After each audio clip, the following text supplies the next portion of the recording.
Yeah, good afternoon, everyone, and welcome to Aptech's Q2 of FY23 results call. I have with me today Dr. Anil Pant, who's our Managing Director and CEO.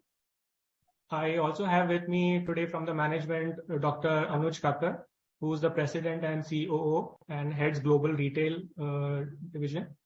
And I have with me Mr. Pravir Arora, who's the Chief Marketing Officer, and Mr. T.K. Ravishankar, who's the Chief Financial Officer. And I am Saurabh Gada. I handle investor relations at Aptech. So I'll go through the slides of the presentation, and all of the management team will pitch in during the presentation run through. Can I just, Saurabh, can I just request Anuj and Pravir and Ravi to put on their screens, please? Sure. So, Pravir and Ravi are with me. Okay. Yeah. Okay. Yeah. So, yeah, I will start the presentation run through, and then at the end of it, we'll have Q&A session where everybody can, one by one ask questions.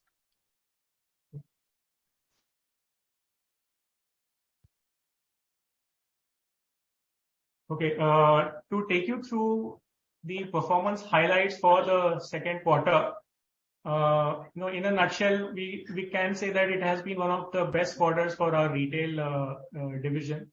If you look at what we have achieved in the global retail segment, so on a YOY basis over Q2 of the previous financial year, in terms of revenue, in terms of the booking and the billing numbers, so it is more than 50% growth. So, for example, in the in the revenue, so it is almost 53% growth, which is on the adjusted basis, where we compare on a like-to-like basis because we made this switch to the student delivery model of operations in the retail business in domestic retail. So the top line obviously goes up because of this switch. But if you compare on a like-to-like basis, as per the previous collection-based model, then we have delivered a 53% growth. The other important thing to highlight is that even when we compare to the same quarter pre-COVID, which is the second quarter of FY20, we have achieved more than double-digit growth, across all the parameters in global retail, right? So we can, say that we are now out of the impact of, COVID henceforth. Then, for the global retail segment, we have achieved, highest profits in more than a decade. Could be even longer period that, this is the first time that we've achieved a profit of almost 26 plus crores at the segment level in global retail, which translates to an 80% year-on-year growth and 28% growth over the second quarter of FY20. So not only in terms of revenue, but in terms of profitability also, things are looking better. If we were to, adjust for the revenue base, okay, and do a like-to-like comparison, over the previous year's Q2, our margins in global retail have gone up from 46% to 51%. And even pre-COVID, the profitability was 46%. So, the profitability is higher in our global retail business as compared to the previous year and even pre-COVID numbers. Now, if we were to also look at, what is happening within the domestic and the international retail businesses separately. So in domestic, when we look at the growth brands, and when we say growth brands, what we mean by that is our key brands like Arena, Mac, and Lakme Academy powered by Aptech, right? Lapa. So there also, we have achieved more than double-digit growth over the pre-COVID numbers, right? And on a YOY basis, also almost 30+% growth we have achieved in booking and billing.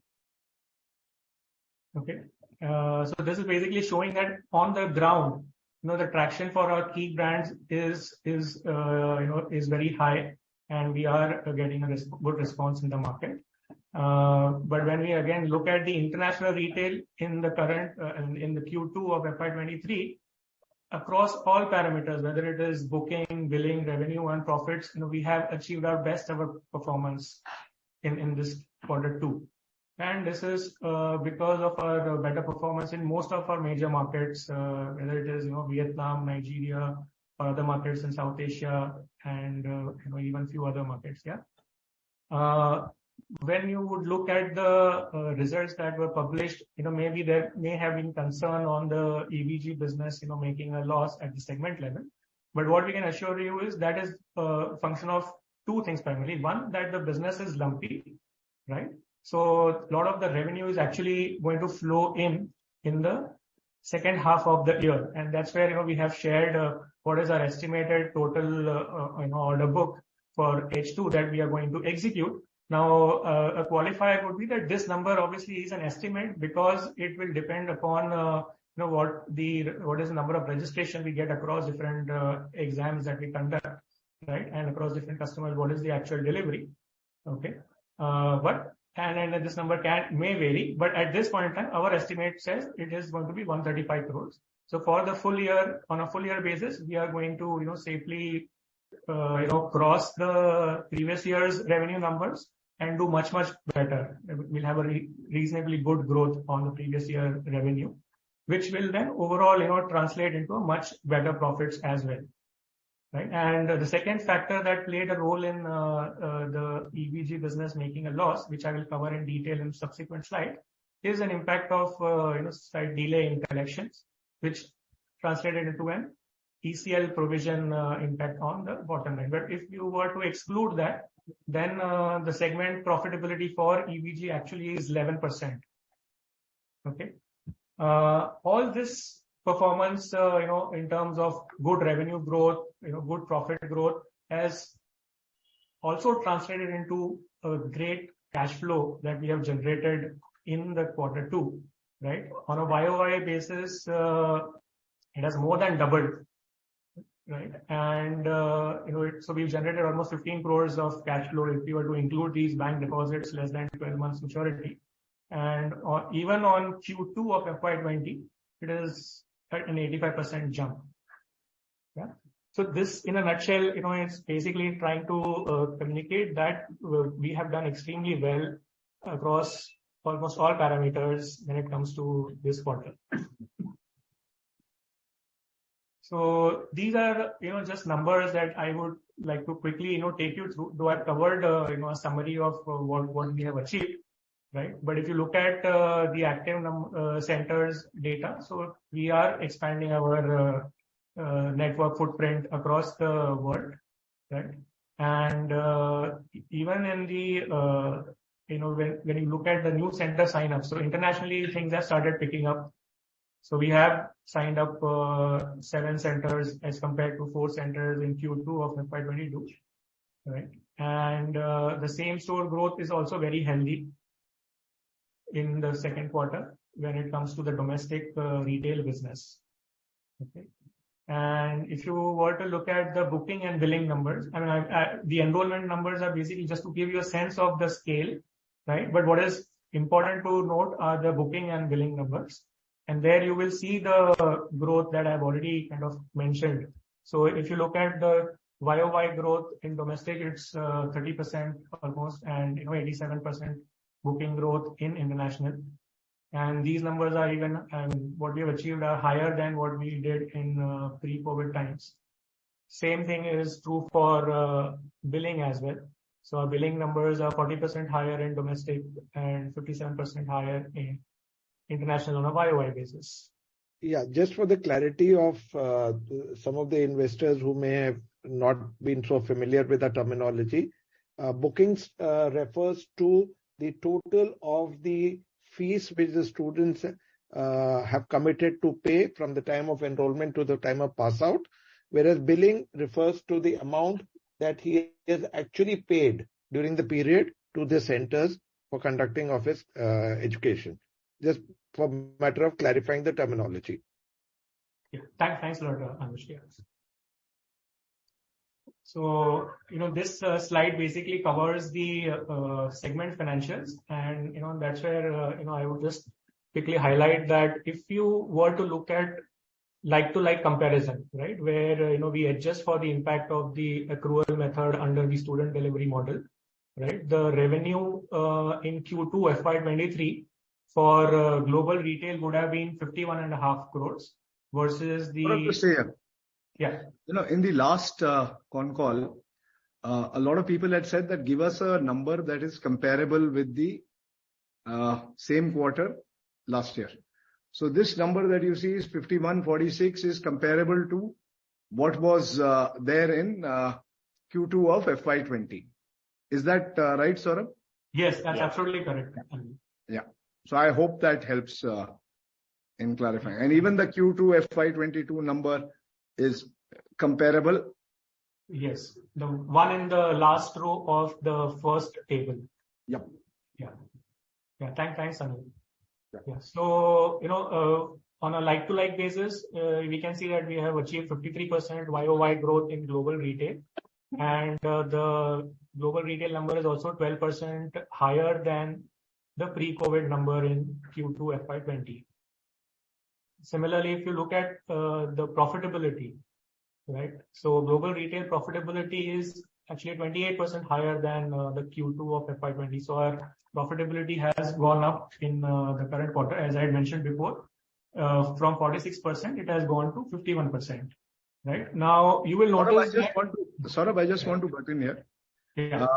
Now, if you, for the benefit of the investors, I mean, if you look at, I know there is a lot of confusion that happens during the, accrual versus royalty-based billing. But if you see the number in profitability, there is hardly any impact. So one thing that we could look at doing, I mean, we are also learning the system as we go along. But my feeling is that this number in terms of the profitability will remain fairly steady. Is that right, Ravi? I mean, I expect it to be profit neutral. Yeah. Between the two systems. Yeah, you are right, Anil. Yeah. Move on. Sorry. Yeah. So, as I had covered before, EBG, there was roughly 2 crore loss. But if you were to adjust for the ECL impact, this is expected credit loss impact, which is due to the delays in collection. And that is the nature of the business. So it's not something which is out of the ordinary. So if you were to adjust for that, then there would be roughly 2 crore kind of a profit instead of a loss. And here again, in the second table at the bottom, you will see the like-to-like comparison numbers for the global retail business and the total profitability. Yeah. We have also given the breakup between domestic and international revenue.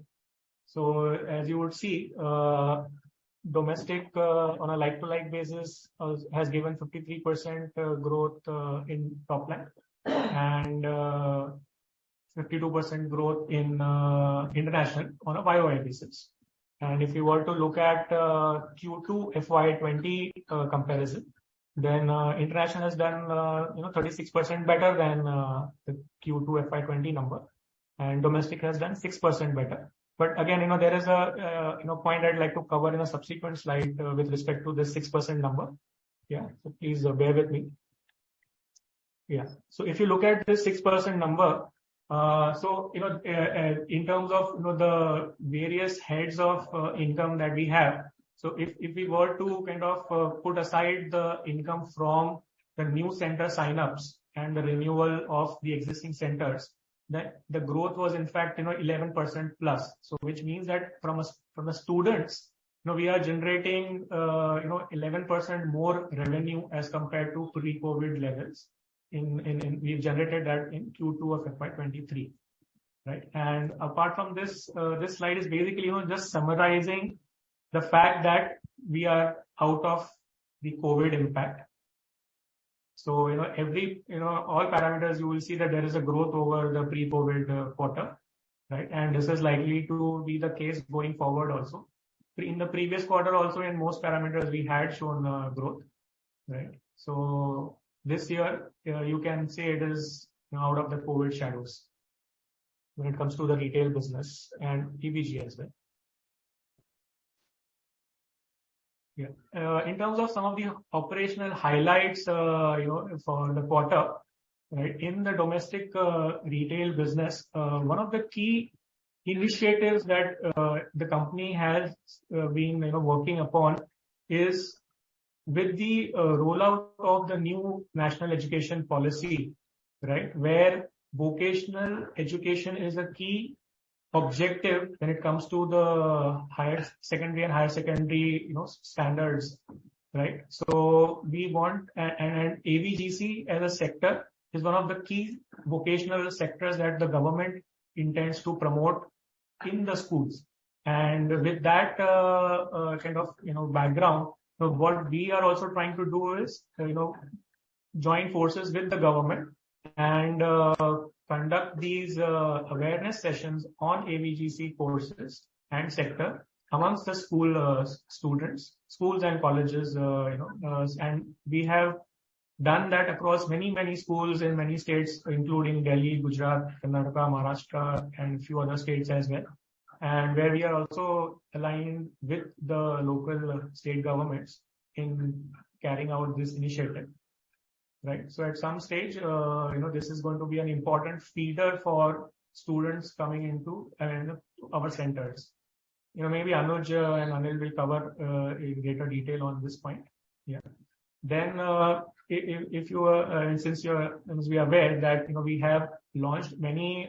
We are a specialist in the animation and VFX space, and we have in the last quarter launched our gaming vertical in Mac and Arena. So objective is that we want to keep introducing high-end courses under both the brands. So in Mac, Saurabh, the key highlight here is the 40% year-on-year growth in total placements and job openings. Okay, yeah. That's the key highlight here. Yeah. Correct. Okay, I want to have more time for Q&A than just without. Okay. Not a problem. Move on. And okay. So we have won some awards and signed up a few alliances as well. Similarly, in international retail also, there are a few initiatives that we are taking to make sure that our value proposition for the students, continues to remain strong when it comes to, events, marketing, and alliances with various universities for pathway programs. So that continues, and that's one of the reasons that we have done well in most of our key markets. And I've also covered the fact that in EVG, our order book is looking strong, and one of the key wins that we've had in the Q2. Saurabh, I'm sure that will come up as a question. Yeah, please don't read out these slides. Just let people ask the questions. No? All right. Move on. Yeah. All right. Yeah. Thanks. So here I think we've covered most of the key important points. The only highlight again I would like to have is this 15 crore cash flow previous quarters. Yeah. Now, because of a few factors, the profitability is lower as compared to the previous. Actually, profitability has gone up, but it would have been even higher, but for these factors. Yeah.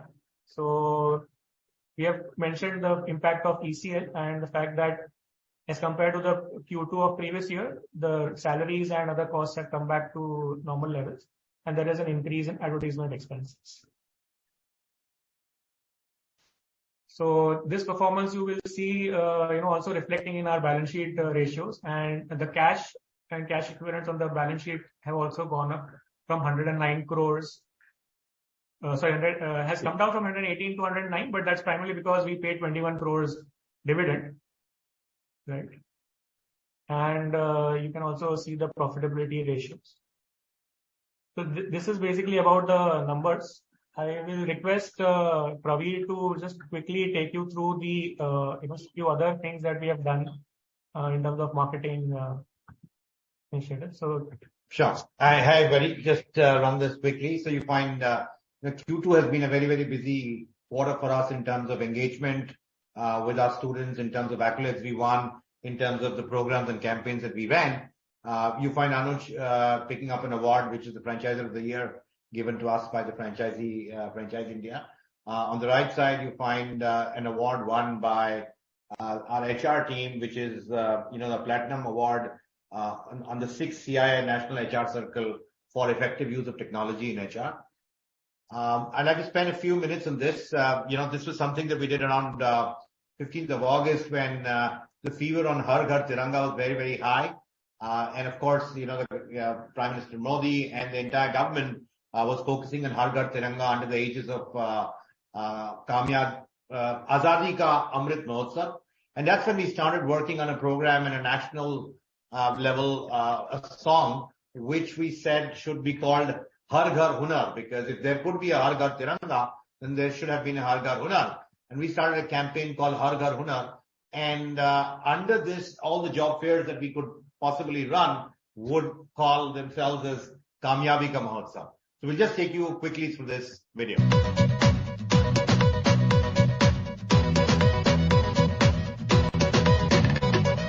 कच्चा पक्का आता था जो ठीक किया, हमसे जो ना हो पाया वो सीख लिया. आज तो हसल है मगर मीठा मीठा कल है.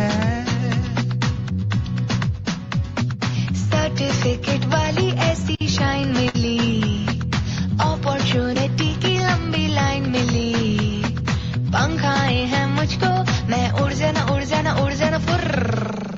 बैठा है जी हर घर हुनर एक छिपा सा, बन गया सितारा जो उसको तराशा. बैठा है जी हर घर हुनर एक छिपा सा, बन गया सितारा जो उसको तराशा.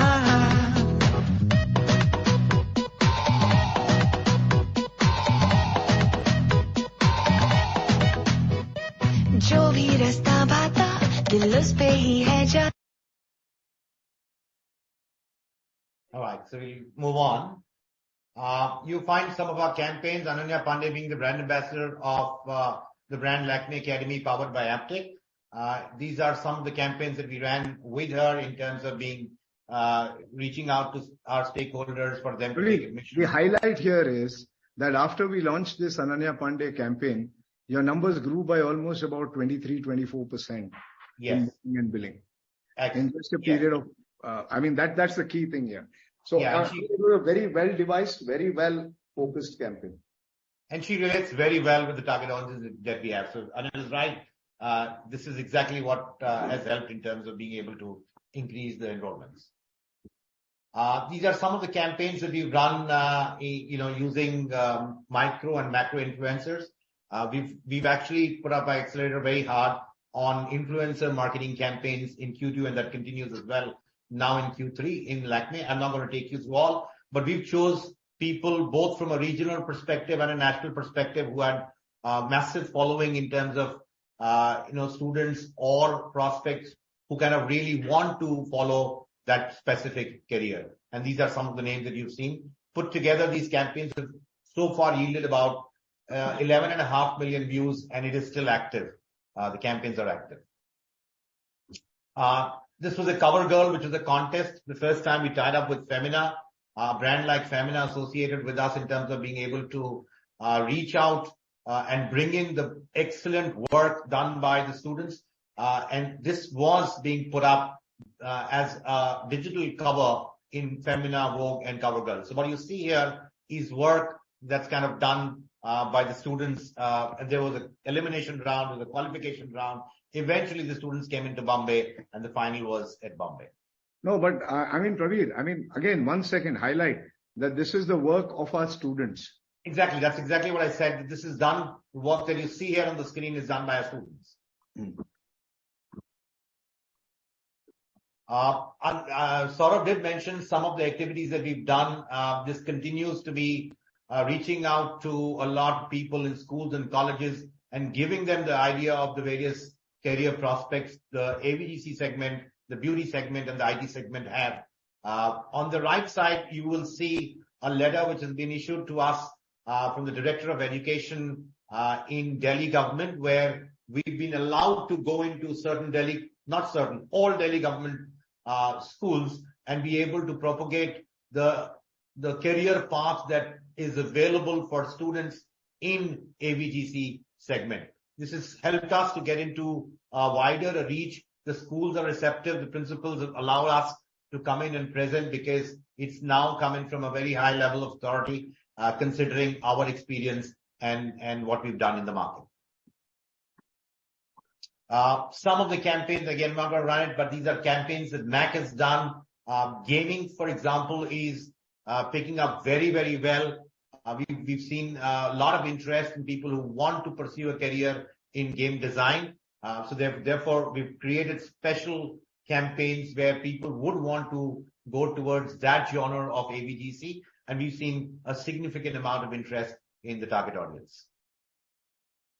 I'd like to spend a minute here. This is something which kind of relates extremely well and directly with all the stakeholders interested in the game design course that we had to offer. Playground was OTT series which was there with Rust Media, and when they approached us, we kind of found an exact hit between what our target audience wants to hear. And this is where we kind of partnered with them, and we were their principal partnership with MAC. And this again saw a huge eyeballs in terms of being able to reach out to the people in a more cost-effective way. This is currently, over. We've got about, as you see, 53 odd million views. We're obviously now talking to them on the next level in terms of what we can do to reach out to the target audience. Some of the marketing activities that we've done in Arena, we've got Creative Minds, which is an event that happens again, bringing in a lot of industry leaders and talking to the existing students in terms of what these the leaders share the industry perspective with the students, and that's a knowledge that the students gain. There's a whole lot of other campaigns that we've done. Of course, these are only partial campaigns that we're showing you. Praveen, if I might come in for a second, I think the Sure. way the investors, I would encourage them to look at this is that our relationship with the industry is so strong that it acts as a huge entry barrier to any possible competition who may want to get into this space. And therefore, from a sheer evaluation of the strategy angle, it's not only an issue of just a marketing and campaign or a customer acquisition.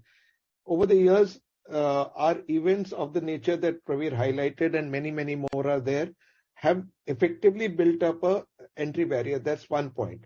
Second point is this whole concept of events is integrated to our pedagogy. The way the students learn is not only, particularly in the type of education that we do for the domains that we are in, it is much more effective if taught through a combination means of practice, through theory, through the industry, and through actual doing, through internships. So it's a combination pedagogy. Now, this is very, very difficult for anybody else to duplicate. And therefore, it has served to become a USP for our brands. So I just wanted, from an investment perspective, it's a huge plus, which also translates into us getting a better price realization. The fact that we are controlling Arena and MAC as the two biggest brands in the space also gives us a voice in the market and also a voice in the policy making. Back to you, Praveen.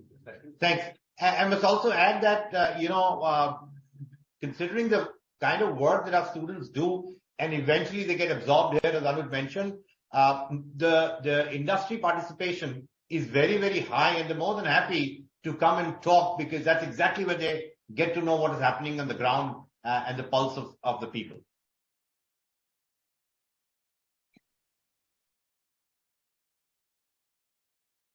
Some of the activities that we've done in the international markets, Saurabh did mention that international markets have had one of the best growths that we've ever seen in the history of Aptech. Of course, a lot of it is to go with the kind of penetration that we've been able to have across geographies, the focus that we've been able to bring in, and a lot of our campaigns have helped the entire team to be able to bring in that focus and reach out to the people for them to make effective careers in the space of IT, media and entertainment. Praveen, if I might come in and try and preempt a question which may be there in the investors' minds as to what caused this growth rate.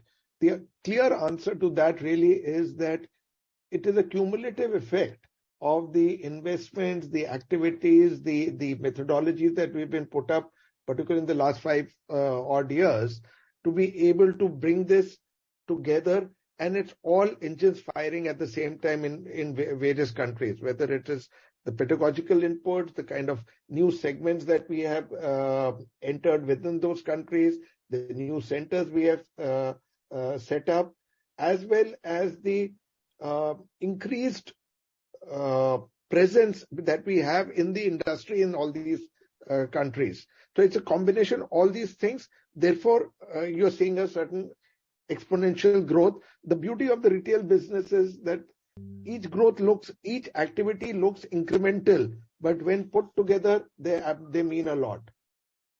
Okay, guys, I think, Praveen, if you're through, we should throw the floor open to people for questions. I'm done. Yeah. Questions?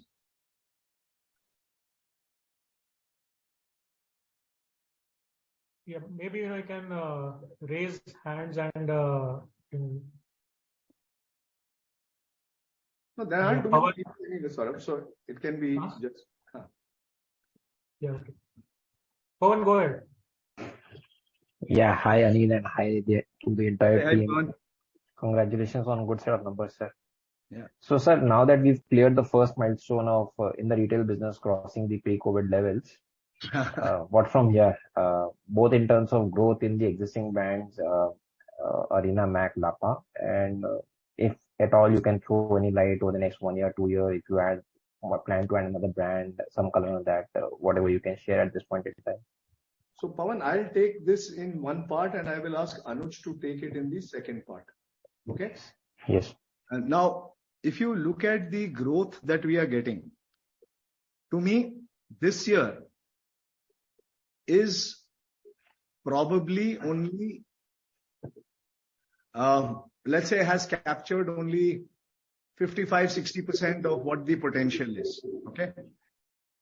And the reason for that is simple, because we had 2 years of extremely poor bookings, right? Right. As you go ahead, you will see this just going fairly on a high trajectory. That's one. Second is that if you look at what has been our strength has been that we have been able to take a mass employment franchisable opportunity with speed into the market. Absolutely. Now, if you look at what we did with Lapa, right? In actually the first 3 years itself, we had almost about 100 odd centers signed up. And then we got hit by 2 years of COVID. And if you, just imagine a brand which has been in existence for 3 years and suddenly is faced with a 2 years COVID scenario. An Arena or a Mac will survive. But to make a brand like Lapa survive speaks volumes about our ability and our, let's put it this way, strength as an organization. True. So while growing at this 30-40% is not a challenge at all, the key thing will come in when Anuj and his team look at adding more businesses into this. And, like I had shared the last time around also, we were just waiting to sort of get 1 full year of COVID-free kind of performance in. And then we are going to go whole hog on those, adding new business lines. So, Anuj, you want to talk a little about that? Yeah, sure. If I talk about the new business lines, if you see, we are sitting on a fairly healthy cash balance. So obviously that frees up our arm, so to speak, to be able to look at various opportunities. But the question really arises, what kind of opportunities? Right. If you see traditionally, if you look at Arena, Mac or Aptech Learning, these have been brands which have been homegrown and therefore they've had a particular growth path over the last 3 decades. But if you look at the Lakme Academy powered by Aptech, that was not only the question of targeting a domain, but it was also a method to create a new method for growth. What I mean is, you get a powerful brand like Lakme or a domain with people like having domain knowledge. You plug in the expertise that we have in the go-to-market space, in the franchising domain, and lo and behold, you have a winner. Now we are evaluating various other businesses which really can scale up very fast if we are able to use this kind of a model. So this is another model which the Lapa success has, emboldened us to be able to demonstrate a success on this, which can give an increase in revenues and increase in our top lines very fast, as compared to the earlier methodologies where you start a new brand and then you kind of grow with the whole turf over a decade. So that's the kind of thing we are looking at. We are not only looking at this in India, we're also looking at this outside India. Right. So in the event, you decide to go with a Lakme, a third party external kind of a brand, and which you can scale through your franchisee network, safe to presume to get that business going, initial investments won't be so very huge. Considering your balance sheet. Not at all. Absolutely. Not at all. Not a challenge. right. I think Right. we were Essentially talking about established brands, right? Where does the time and money go in? When you come up with a new word, which that new word has to be created into a brand, that takes time and money. Exactly. Because as far as distribution is concerned, channel is concerned, you already have that in place. It's just about creating the buzz around if you look at our Anuj, just 1 second. Pawan, if you look at our last 6-7 years numbers, okay, typically a 30% growth in booking leads to a 45-50% growth easily in profitability. Right. So see, that is anyway a given. So wo to chalta hai. That will continue going, but that is not the excitement, na? Right. No. Second question is, before I join the queue, is on the Pro Alley front. I very clearly remember when we interacted back, you said that don't expect anything in a hurry. But it's been about a couple of quarters that you've launched, and I can see number of courses on the platform has also increased. So what's the way forward in, say, next 2 years or something? Any color on that? So what we are doing now is we are looking at taking Pro Alley international, because in India we are not able to get the revenue per course. Okay. For example, the same course, we've done some work. The same programs that we are selling in India for 1,000 rupees, we can sell for 10,000 rupees in the US. Right? It's what? About $130, $140 there. Right. And Pawan, it's real value for money. We've actually got it evaluated. Okay. So it's good. So that's the next phase that we are taking it to, and hopefully, we will see some traction there in the next few quarters. And like I said, Pawan, I'm in no hurry to burn money. We've seen what happens when you burn money. Yeah. I agree. So I'm in a good space. We will continue to. In my own opinion, in the next 3 years, we'll probably be one of the most profitable companies here. All right. So when you say that $130, I'm sure you're referring to developed markets, US, Europe kind of markets, right? Yeah, those kind of markets. Right. English-speaking markets. So just hypothetically, can we say 2 years down the line, can we have a few, say 100,000 kind of annual students enrolling into this? Is that a number?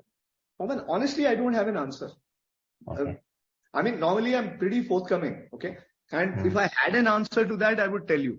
But there's no point in my saying something on which all I know is that acceptability is there.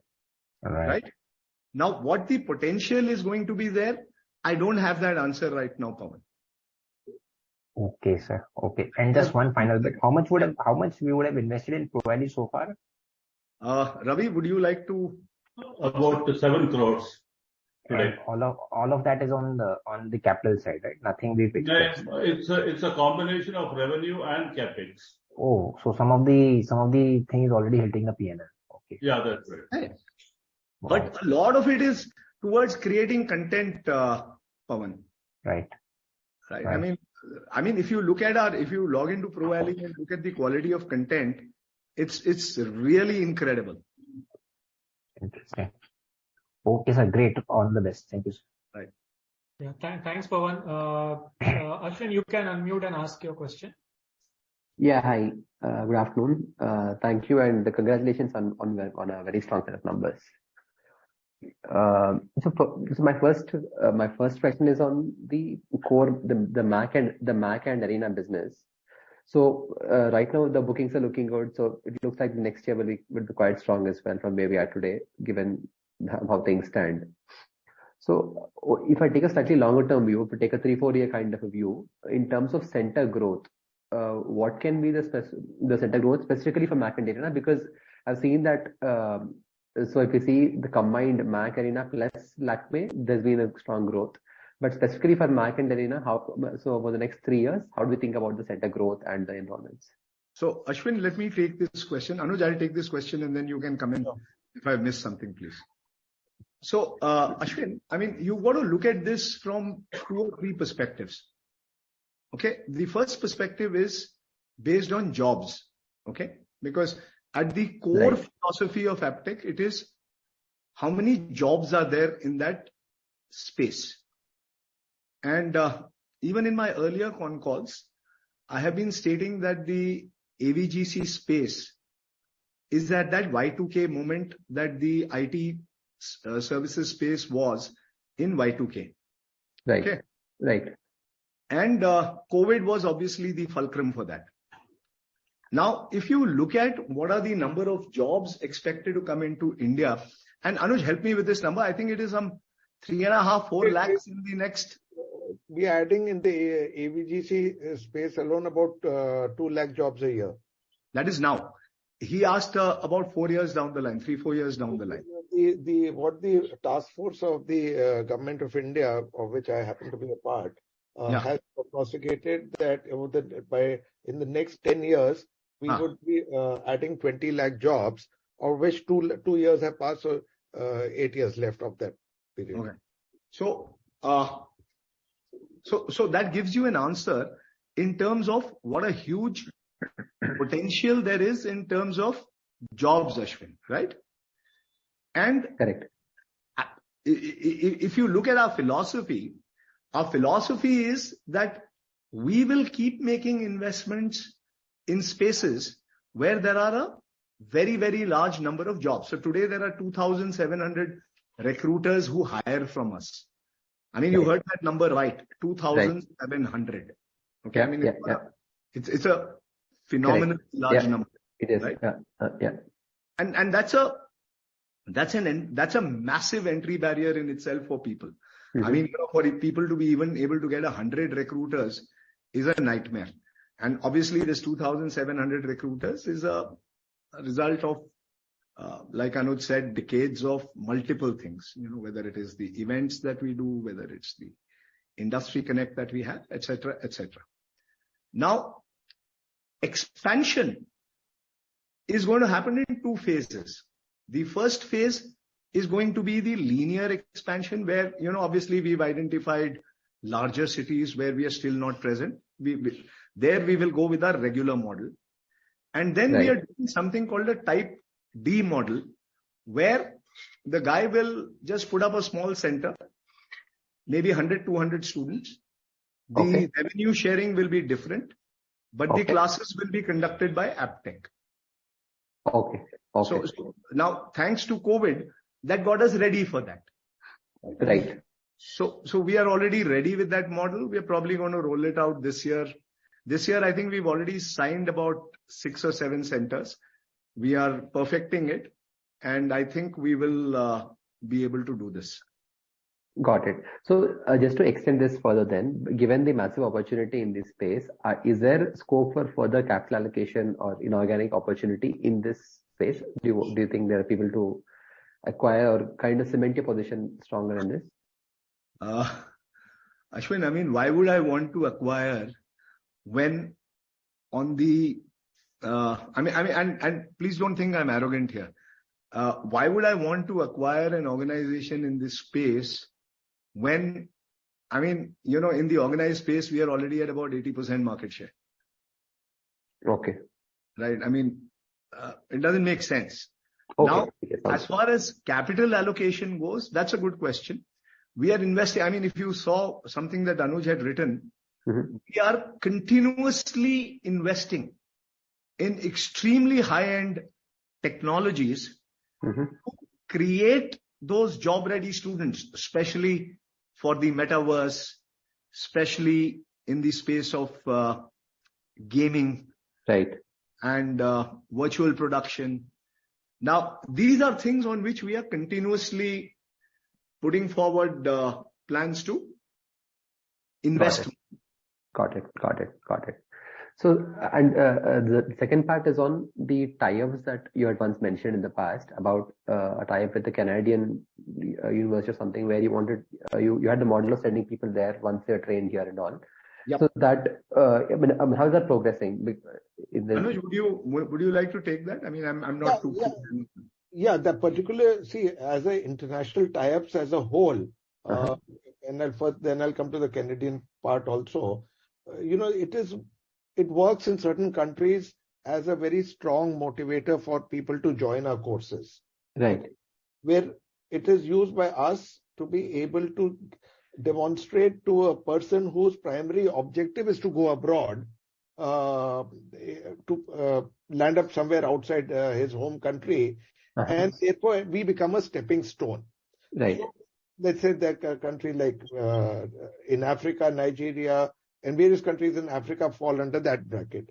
Then there are universities with whom we have collaborations in Southeast Asia, where people want to do a supplemental education to get a foreign degree while staying in their home country. So we have opportunities with universities in Malaysia, in other countries, where let's say a person in Vietnam wants to get a degree from Malaysia for which has a certain credence, certain credibility. So those kind of opportunities exist. Now, coming specifically to your question on Canadian, the Canada tie-up, the Canada tie-up is one more. See, what we do typically is we set up an agreement, we demonstrate its value, and then we leave it for the student to choose. And that exists in Canada also. Canada, incidentally, is what, let's say, Bombay is to Bollywood, Canada is to the AVGC industry. Right, correct. Right. So we demonstrate that as a pathway, and then those students who want to pursue that as a line very often apply to the student universities directly, either the one which we have identified or many others. And therefore, students need not have to wait for this tie-up. Tie-up is just an enabler. Even suppose a student goes today and tells the university, listen, I've done these courses. I've done it from Arena. I've done it Mark. Here's my performance statement, etc. Here's my show reel. Those universities in their own wisdom would give them certain credit waivers by itself. So the agreement is a demonstration of what already exists on ground for many students. And Ashwin, we are the world's largest education player in the AVGC space. Okay, got it. If I might add to what the long answer Anil gave to you regarding your earlier question on expansion. See, adding to all the items that Anil said, there's one more item. We enjoy relationships with about 600 franchisees who have their own growth aspirations. Right. Not only our growth aspirations, they have their own growth aspirations, right? As individual entrepreneurs. Correct. So for us to be, and they understand us, we understand them, we understand who's good, who's bad, what their goal, who needs what. So if we have to come up with a expansion strategy, it's that much easier for us. let's say we can give a person Lapa, a guy who's doing well in, let's say, Arena or Mac. Got it. Understood. Anuj, just stay here. Ashwin, would you like to take a guess as to which city has the largest Arena franchise? Largest single franchise, you're saying? Yeah. Maybe Indore, somewhere like that. It's actually Nasik. Okay. I mean, they have 1,000 students, which is bigger than the junior college. He's just set up a 13,000, 14,000 square foot facility, which is, activating in January. Got it. And the guy wants to do almost about 30 crores of booking in the next 2 years. Yeah. That's his aspiration. Understood. Great. And my last set of questions is around the new segment you want to get into, right? So just to get a sense of how big the newer segments can become. So in the last 3 years, considering COVID and the recovery, what are the broad numbers on Lakme Academy? How big is it now? How profitable is it? And so it'll help us understand about the new segments as well. What kind of opportunity? It's the number one in the country today. No, I'm saying in terms of the revenues or profitability and all. Anuj, what is it? This year we are looking at 25,000 students. Yeah. This year we're looking at 25K students. And about 125, 130 crores of booking. Maybe 100 crores of booking, yes. Got it. Great. Thank you so much and good luck. Yeah. Okay. Thanks. Yeah. Thanks, Ashwin. Radesh, you can unmute and ask your question. Yeah. Hi, sir, and congratulations on a great set of numbers. Hi.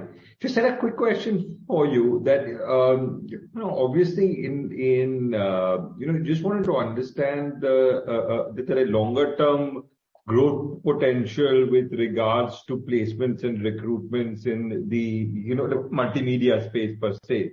Is it obviously like a COVID has sort of actioned a speeding up overall of content, and obviously digital is becoming a lot easier to create as well. But how long do you think that this can continue to grow at? Because we're already seeing some signs from some of the actual recruiters of a slight slowdown happening. Are you guys experiencing that at all? And how do you see this actually evolving over, let's say, 8-10 year period? Anuj, you want to take this? Not at all. I don't see any signs of slowdown. I don't know which particular companies you are referring to. Overall, if at all, at this particular stage, the number of people whom they demand and want, it far exceeds our capacity to supply. So, in fact, that's only accelerating. That's single dimension. So I don't see, and I just mentioned the figures which the government's own task force has prognosticated. Now, but having said this, it is important to understand the type of jobs can change. The specific requirements can change. Specific skill sets may change. But that's what we make a living from, right? That because we have that experience, we know exactly what is needed.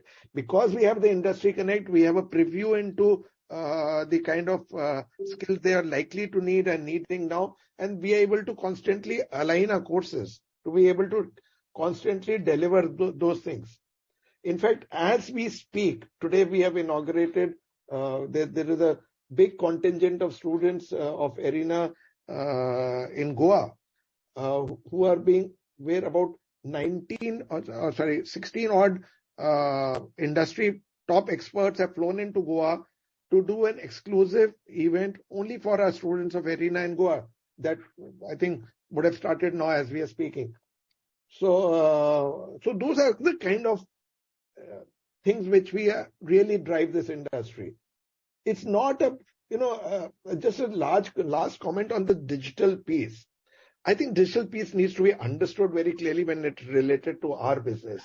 It is an enabler of many things. It's an enabler of technology. technology can enable certain aspects of delivery in a much better fashion. So his learning becomes better. But unlike a digital, which is, let's say, Urban Clap or even a Byju's for that matter, which is catering to largely the K-12 segment, we should not try to have those analogies. Anuj, I think what Ridesh was referring to was the TikToks of the world. I mean, Ridesh. So actually, as an example, Technicolor as an example, 2 days ago, just reduced their guidance with regards to FY22 and FY23, right?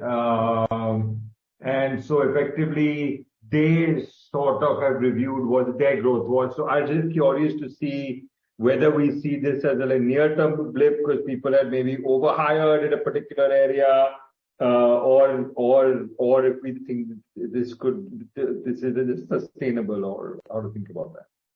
No, I'm not familiar with what Technicolor has done 2 days back, really, honestly. But the overall, we are in constant touch with Technicolor. They are one of our big hirers. They continue to be that. Got it. So is MPC, so is, and really, as Anil mentioned, that we have a vast array of recruiters. And really, we're not captive to one person or one particular recruiter going up or down in their projections. Got it. No.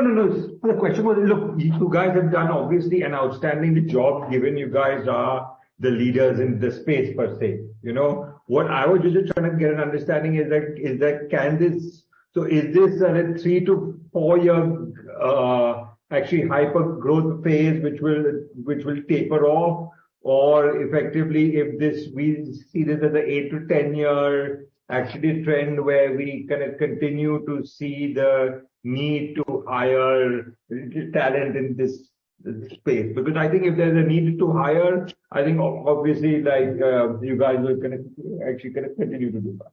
So Ridesh, I mean, Anuj answered that. I mean, the AVGC task force, of which he is a part, has given a projection till 2030, which still leaves 8 years of that. And there is a significant amount of hiring expected still. Understood.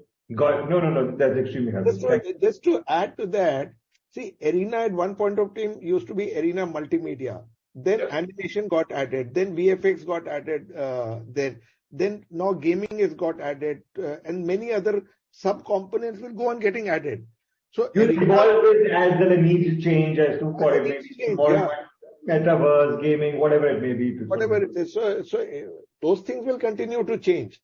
So when one technology goes out, the next one comes in. So Ridesh, just to give you a point of view, Anuj, how many trained faculty do you have by Epic Games? So today about more than 200, 220, if I remember the figure right. Faculty have been trained by Epic. So Ridesh, I'm just throwing this number. I mean, to us, it is just an enabler of the system. But can you imagine any education institute having 200 trained faculty on the metaverse trained by Epic Games? Got it. Yeah. So, I mean, we are way ahead of the curve there, Ridesh. Got it. No, that's actually well. And just to get a sense, how much is our, market share with regards to either a number of students or revenue share, or however you guys look at it? Approximately about 32% in terms of the supply to industry. Got it. And the rest can only grow, right? I mean, it can only grow. Got it. Understood. So thank you. I'll read it. Thanks. Thanks a lot, Ridesh. Apurva, you can unmute yourself and ask your question. My question is on institutional business. The 135 crore expected order book, does that include the recent announcement of this offer? Part of it. Okay. Part of it. And, so I'll explain. I'll be extremely transparent on this call. The tender value shows 100 crores plus, right? Okay. But our experience in the past has been that 100 crore plus has been over a period of time, has been over a period of 1 year. So there is no point in exciting people unnecessarily by taking the whole 100 crores into, how do you say it, the remaining part of the year. So a large part of this 135 crores is from other customers. There is some of it from the announcement that we have made. Okay, and other question is, how's the response to this IT careers with HCL tie-up? Anu, you want to take that? Yeah, they're still at the initial stages. We have fine-tuning our program deliverables with HCL. So as of now, it's not significant. Okay. And third question is, it's been really long. So by what time can we expect announcing newer segments now that you have stability? Sorry, I didn't get the question. It's been really long that we have announced entering any new segments. So by what time can it be announced? Apurva, I answered that question in the earlier part of the call, that we were well on the path to looking at some new businesses before COVID struck, right? And then we had 2 years of hell going through COVID, right? Right. And I made a statement right at the beginning of this call that we wanted to see 1 full year of, without any COVID interference, how we are able to do, and take a call from there on. So, I mean, obviously, next year onwards, we're going to look at doing something in that space. Okay. Yeah. Thank you. Thanks a lot, Apurva. Sunny, you can unmute yourself and ask your question. Yeah, thanks for taking my question. And sir, congratulations on a strong set of numbers in the quarter. My question is on the international retail piece. So in the first half, you delivered about 50% YOY growth. And if you look at pre-COVID numbers, it's almost 20% over, say, H1 FY20. So what is driving this growth in terms of like which geographies or which segments are driving this growth? And what's the outlook in terms of going forward on a high base of growth? Anuj and Pravir, I mean, both of you. Yeah, I did mention some points related to this question in the earlier part of the discussion. Firstly, it's a combination of 3 or 4 things, and I will not want to single out one particular factor which drives this growth. One key factor is all the engines of most of our key markets are firing together. So that's one key thing. And second is, of course, we have expanded our reach within these countries. So that has contributed. But to my own mind, I think what is also contributing is all the investments we have been making the last 4 or 5 years in terms of addressing newer segments, in terms of building up newer products, newer pedagogical methods, to be able to give confidence in these markets, to be able to do it, to deliver the value proposition that the student is wanting. So all have contributed together, all these factors. So I won't like to single out one of them. It won't even be possible for me to do, even if I want to do it. Just to add to what Anuj, you said, I think we've been doing whatever we should be, and then all engines are firing. But I think the macroeconomic factors have also been helping us. So government setting up a whole AVGC focus is a big thrust in terms of being able to go and talk to the prospects and stakeholders, saying, listen, if we were saying it for so many years, it's the government saying now, and that's kind of singing in amongst a lot of people as well. But Pravir, Sunny's question was on the international market. Yeah, but the equally thing holds true for international. Like in the late September, I was there in Vietnam, and we had a big CII delegation, which was part of a big Horaris event on the Indo-Vietnam forums. And every government official, every speaker from the forum was speaking very strongly of growth in certain specific areas, and education and training was clearly one of them.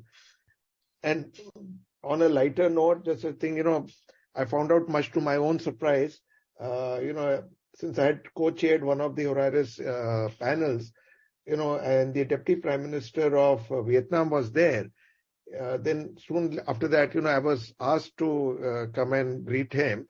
And when I went there, he mentioned him that he'd run a course from Aptech. He had some association with the course of Aptech. So I was very pleasantly surprised. And of course, I thanked him for all the good words and all of that. Right. So it works in many ways. Yeah. So, sir, how should we look at the growth outlook from here on for the next 2 to 3 years? So, do we sustain this high level of growth rates, or this will normalize to more 20-25% type of growth rates? Sunny, what do you want me to answer? I'm saying it's going to be the same. Okay, that would be great. Yeah. Okay. And if you can highlight the top 5 geographies in terms of the international retail. So Vietnam is our number 1, followed by many countries in Africa, Nigeria being a prominent one. But we have you have to view Nigeria. Nigeria is one entity, and we are there in 12 other countries in Africa alone, which have started recording very good growth. Qatar is a very big market for us. Egypt is good. Egypt is good. As I mentioned, in Africa, there are several countries which are firing for us. Got it. And my other question is on the institutional business. So, assuming the order book that you have highlighted for H2 comes through, so this year your revised base may be closer to say 140 to 150 crores for the full year. Maybe more than 150 crores, because in the first half you have done about 20 crores. So how should we look at this business from a 2-3 year perspective? What could be the incremental growth drivers from here on? 35 to 40% growth every year. And what would be the key drivers in terms of new customers, or more students taking same? It's not a question of that. It's just a question of. I've been very transparent on every call. We went through a bad cycle of 2 years where, we delivered a bad exam and we were blacklisted in Lucknow, and, that had a massive impact on our business. Now, I never wished that on my competition, but unfortunately, similar things have happened to 2 of our major competitors. And there is a massive rub-off from that, which comes to us, which does 2 things. One, it gives you business. Second, it also enables you to increase your pricing, right? So that's why I'm saying that it's pretty decent. Got it. Great, sir. Thanks for the detailed answers, and good luck for the future. Thanks, Sunny. Thank you very much, Sunny. Yashika, you can unmute yourself and ask the question. Hi, thank you for taking my question. So I have 4 questions very quickly. So number 1 is, I can see we are expanding, which is fantastic. And I can see we're going to expand really well as we go ahead. Just makes me wonder, what exactly are we doing for quality control?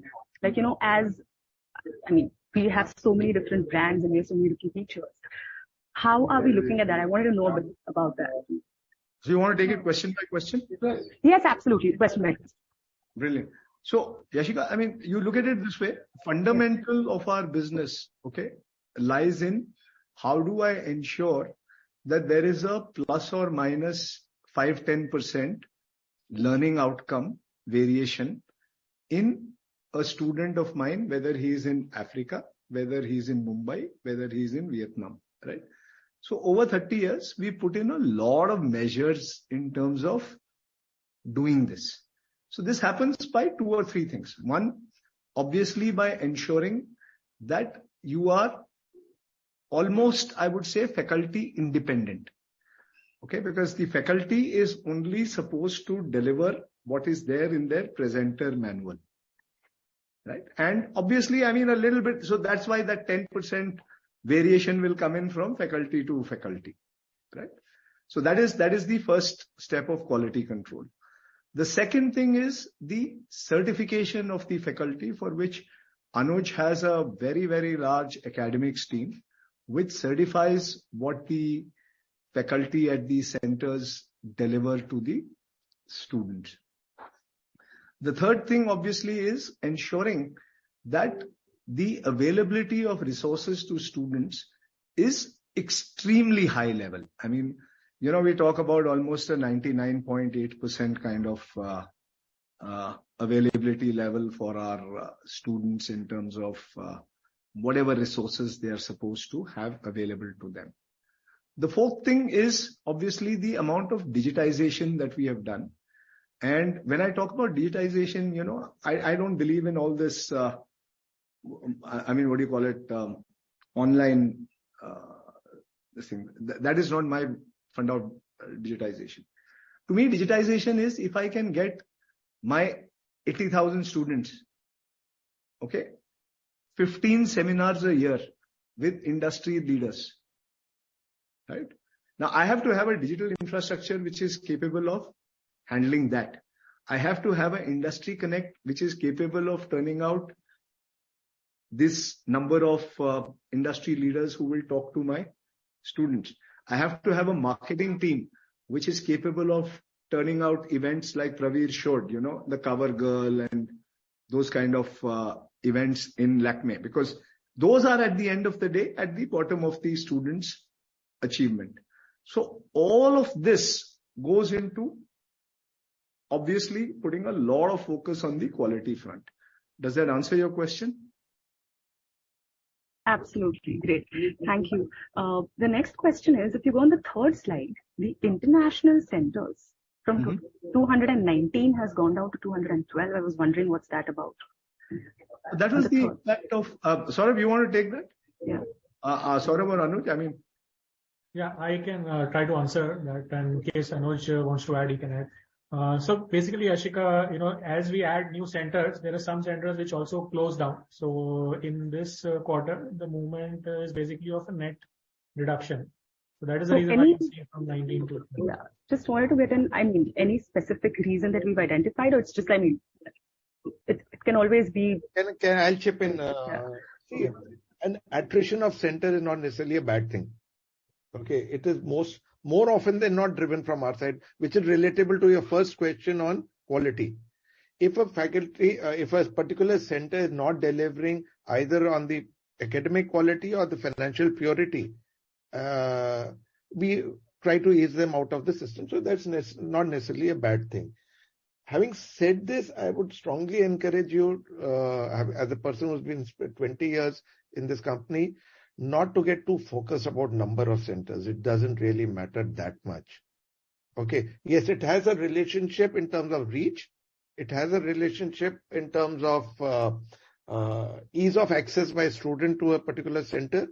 But beyond that, it doesn't really matter in the nitty-gritty, particularly not in a quarter-to-quarter basis. That's not how we look at it. And if we don't look at it and you want to look at it, it will be odd. No, absolutely. Got it. Just wanted to get a little more understanding. Let me elaborate. See, suppose I have a center. Which city are you from? Mumbai? Yes. Okay. So, suppose you are in Andheri. I have a center in Andheri. Now, if I want another one in Malad or Vilepale, is a thing which is dictated not so much by that Vilepale is separate or Malad is separate, but by the fact that is the servicing done by the Andheri center adequate to cover these two catchment areas? Absolutely. What are their growth aspiration, etc. So number of centers really is there. Of course, we do look at it, but it's not critical matter. And most of the times, Yashika, I think it would be a result of the guy defrauding the system. Yeah. Okay. And obviously, if he defrauds the system, the student is not going to get adequate service. I mean, I don't have an answer specifically for those centers, but normally. No, I got it. I got the idea. I got it. Yeah. And the proof of this number not impacting the performance is actually there in this quarter's performance. Yes. No, I can see that. That's not important. Yeah. That's fine. The next question is about Pro Alley. Again, just wanted to understand, we had envisioned something when we made it. right? Yes. Like I think last year or this year we Last year, launched it this year. September. Last year, Right. September. So you just said something about it not getting that much of a response here. So what? No. I'll explain. Yeah, please. So, in my opinion, I mean, I think we launched it a little early, before we had the cash to spend. Okay. So we had to be extremely, last year, nobody knew what kind of money we are going to make in September, right? I mean, right. It was not previous year we had 9 crores. Last year, fortunately, by the end of the year, we had 43 crores PBT. But we didn't know in September that we would have a 43 crore PBT. Now, when we launched it, we did it conservatively. And I was very clear that I am not in this game of valuation. ProAli is not a valuation game for me. I have been very clear that, I'm not trying to create a unicorn there. No. I'm extremely clear that I want to create an extremely high value platform. Until now, with the 21 courses that we have launched, these 21 courses have a lifespan of almost about 15-20 years. I mean, fantastic. That's the lifespan of the course.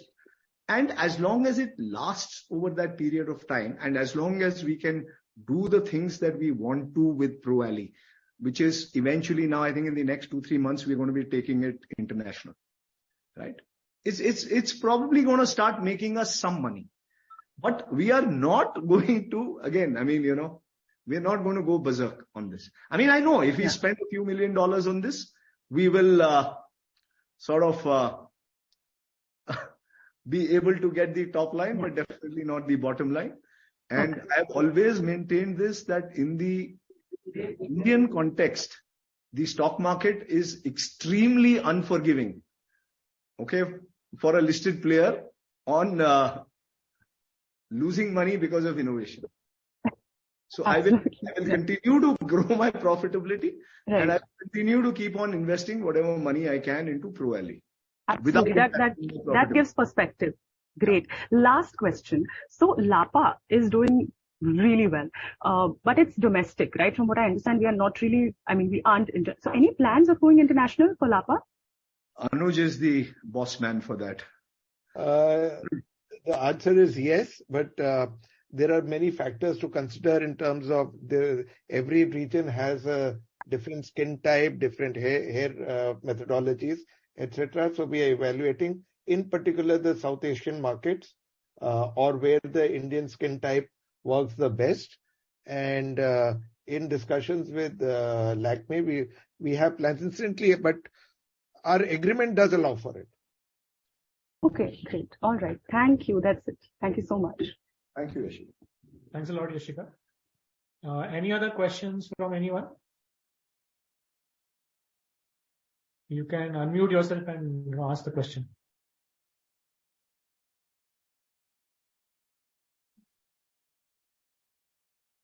Okay. Anil, I think we don't have any more questions. Thank you. So thank you, everyone. Have a great day. Thank you for joining. Thank you, everyone. Thank Thanks you. a lot. Thank you. Bye. Thank you. Thanks a lot, Siddharth. Yeah, thank you.